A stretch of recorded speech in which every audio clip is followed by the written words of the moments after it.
মুঘল সাম্রাজ্যের ইতিহাসে সবথেকে ক্ষমতাধর সম্রাটদের কথা বলতে গেলে সবার আগে যে নামগুলো আসে তার মধ্যে অন্যতম হলেন সম্রাট শাহজাহান, যার শাসনকালকে মুঘল স্থাপত্যের স্বর্ণযুগ বলা হয়। কিন্তু ভাগ্যের কি নির্মম পরিহাস যে সম্রাট একসময় কোটি কোটি মানুষের ভাগ্য নির্ধারণ করতেন, জীবনের শেষ 8টি বছর তাই কাটাতে হয়েছিল অন্ধকার এক কুঠুরিতে। হ্যালো বন্ধুরা, আমি রিয়াদ রয়েছে আপনাদের সাথে। আজকের ভিডিওতে সম্রাট শাহজাহানের সাথে ঠিক কি হয়েছিল এবং তার শেষ পরিণতি বা কি হয়েছিল তা জানাবো আপনাদের। তাই ভিডিওটি না টেনে শেষ পর্যন্ত দেখুন। আর চ্যানেলে নতুন হয়ে থাকলে একটা সাবস্ক্রাইব করে দিন, ভিডিওটি ভালো লাগলে একটা লাইক করে দিন। 1657 সালে সম্রাট শাহজাহান যখন মরণব্যাধিতে আক্রান্ত হন, তখন তার 4 পুত্রের মধ্যে দিল্লির সিংহাসন নিয়ে শুরু হয় এক রক্তাক্ত যুদ্ধ। বড় ছেলে দারাশিকো ছিল সম্রাট শাহজাহানের খুব প্রিয়, কিন্তু ছোট ছেলে আওরঙ্গজেব ছিল চরম উচ্চবিলাসী। সামুগরের যুদ্ধে নিজের ভাইদের পরাজিত করে আওরঙ্গজেব দিল্লির ক্ষমতা দখল করেন এবং তার অসুস্থ পিতাকে বন্দী করেন।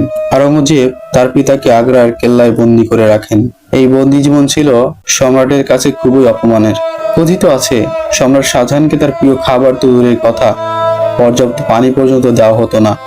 একসময় যে সম্রাট হীরা জহরত নিয়ে খেলা করতেন, শেষ বয়সে তাকে পানির জন্য নিজের ছেলের কাছে করুণা ভিক্ষা চাইতে হয়েছিল। বন্দী অবস্থায় তার একমাত্র সঙ্গী ছিল জানালা দিয়ে দেখা সেই শ্বেত পাথরের তাজমহল। সারাদিন তিনি জানালার পাশে বসে থাকতেন আর তাকিয়ে থাকতেন তার প্রিয়তমা পত্নী মমতাজ মহলের স্মৃতির দিকে।